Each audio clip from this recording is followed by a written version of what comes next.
evening. This is Obsidian Anubis, and yes, I am back with another 9th Age battle report.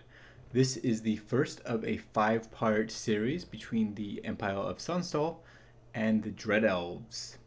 So to give you some background for this first conflict, the campaign is known as the Bloodstone of Levana.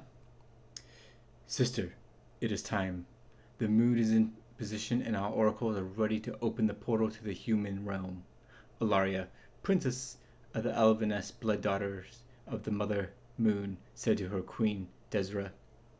Desra ripped out the heart of a rat creature. It let it out a squeal which died in a gurgling sound. Desra consumed the heart and passed it to her sister. Then let us go hunting. A bloody smile passed between them as they grabbed their weapons. Captain Arturo Rowe looked out over the desolated landscape. No trees or grass marked the barren landscape, only mounds left of the dead, asleep beneath them. People called this the Cursed Land, scarred from a long-ago battle between the demons and the ancient heroes of the Empire. They had pushed the evil horde of the vile creatures back through the rift. They came and sealed them away. But the victory came at a terrible price, making the land uninhabitable where now only the dead walk free. The men out here were either mad or were criminals given the option of death or life sentence to serve in the crown. They were the Grey Company, militia of men destined to protect the Empire from an evil that was a fairy tale told to keep children in line. He pulled his cloak tighter over his shoulders as the cold winds blew through the tasseled his hair.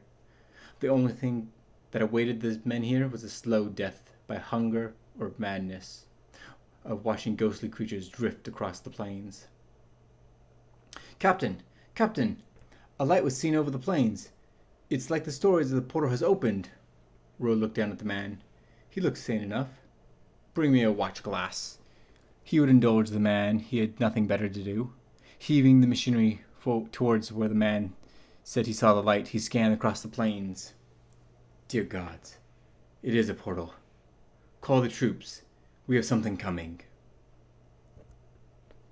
So this was a front-line clash between the Dread Elves, using the older edition, and the Empire of Sonnstahl. The Dread Elves' only limitation was they could not take a Wizard Master, while the Empire could not take any special units for the most part. So if we go over the two armies, if we start with the Dread Elves on the top of this picture, you can see on my opponent's left flank, my right side, they have a group of 5 Shadow Riders. Next to them is a group of 20 Dancers. Next to that is my opponent's General on a Mana Core. I believe that is not Desra, but the other sister. Next to them is a group of Legion Auxiliaries, and with them is a Wizard Apprentice. Next to that is a Reaper Bolt Thrower, and then a large block of Dread Knights with a Prince, who's the BSB, and then another group of Legion Auxiliaries. If we look at my right flank, just out of this frame, you can kind of see the corner, is a group of 9 Border Knights. With them is my General, Captain Arlo Rowe. Next to the left of them are 5 Readers. To the left of that first mausoleum is the group of Irregulars. To the left of them is the second group of Readers, of which behind them is my Baron Evangelists, a group of Flagellants. And then to the left of this picture is my first group of 15 crossbowmen, the Ravens. Alright, and then if we look at my opponent's left flank, my opponent's right flank, my left flank, for my opponent, they have another group of Shadow Riders on the far left, next to another mausoleum. To the right of them is a block of Dread Legionnaires behind some Warlocks. Next to the Warlocks is a Medusa. Next to the Medusa is a big block of Corsairs, being proxied here by the Dread Judges, or Judicators. Looking back at the Empire lines, on my far left flank, I have the Unlucky 13th Cohort, which is a band of 40 Halberdiers with full command, and with them is my BSB, Tullio von Baron. To the right of them, I have a group of 20 infantry with hand weapon and shields called the Baron Lads. To the left of them, I have the second group of heavy infantry known as the Lost Souls. These ones have spears. And then in the center of my lines, I have the Grey Watch, which is another heavy infantry detachment with hand weapon and shields. With them is York Durin, who is a prelate, and Beric Grimm, who is an inquisitor. So one of the special scenarios for this game was both mausoleums at turns 2 and 4 would randomly either generate some spirits, some ghouls, or nothing, potentially. And those would attack the nearest unit to them.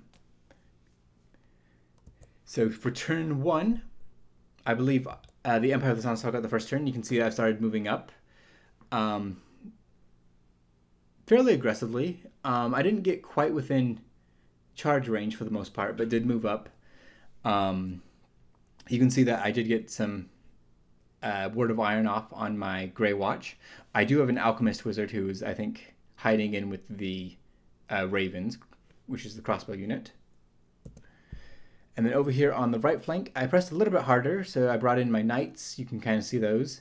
In the top right, my Readers shot at his Shadow Riders and managed to pick off a single Rider.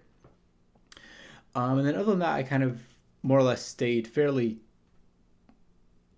kind of stagnant there in the center with my Evangelists who are kind of stuck behind this slower moving militia.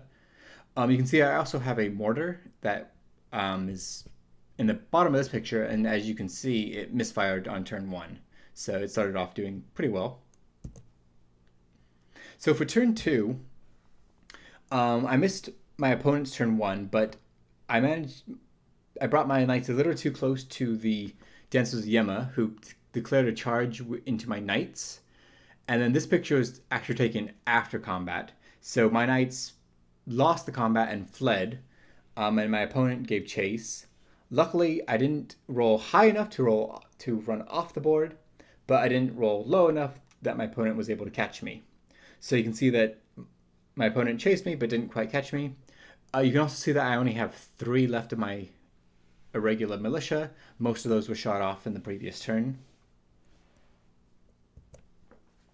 In the center of the board, my opponent didn't move up overly aggressively either. They actually had a little bit of kind of tangling themselves around with all the blocks. The Medusa moved up to kind of screen. The Corsairs moved up. And then the Dread Legionnaires kind of started going around the mausoleum.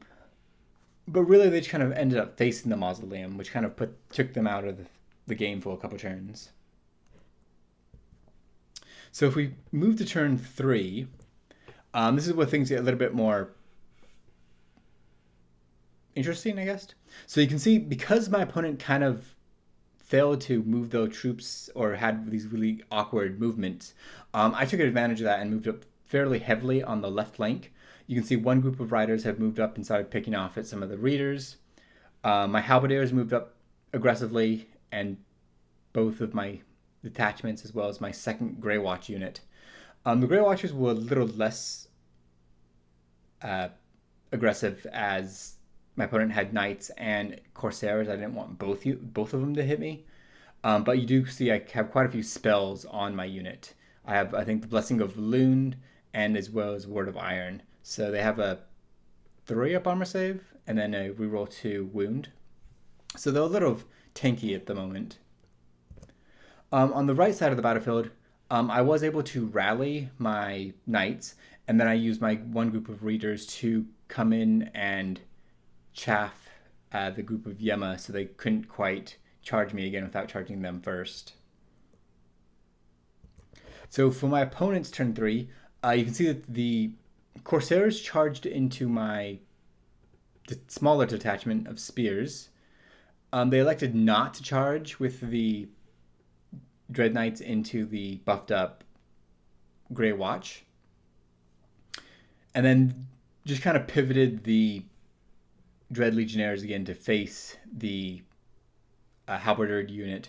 The Medusa did I think, declare charge on the riders who fled through my unit, and then ended up just kind of chaffing in front of my troops instead. So here's kind of a picture of that left flank where you can see the Medusa moving up and the Dread Legionnaires kind of shifting around that mausoleum. All right, so for turn 4, things get a little bit more interesting. In the top left of this picture, you can see left of my halberdiers, there's 4 or 5 ghouls. So those popped up at the beginning of this turn from that mausoleum, and they charged my halberdiers in the flank. I think they came up on my opponent's turn because I charged the Medusa and beat it in combat, and it fled. You can see it running now in the back of this picture. And then I got charged on my opponent's pre-turn by the ghouls. You can see that the fight in the center with the Corsairs and the Spearmen went pretty well in my favor. I lost 2 ranks, but my opponent ended up losing quite a few ranks. So I've dwindled them down quite a bit. They unfortunately still have the 2 warlocks dancing around casting spells. And then over here on the right flank, this mausoleum also conjured some ghouls, which you can see charged the Dancers of Yema in the rear, and there's 2 models left. So this actually kind of saved my riders for another round. My opponent moved up the Shadow Knights or Shadow Riders to try to pick off my riders, but they, I think, flubbed and weren't able to do anything. So the ghouls didn't last too long, and then my opponent finally decided to charge into the riders to just clear them out of the way, and then probably reset to take my knights head on. Moving to the last kind of phase of the game, you can see we've missed a few pictures here.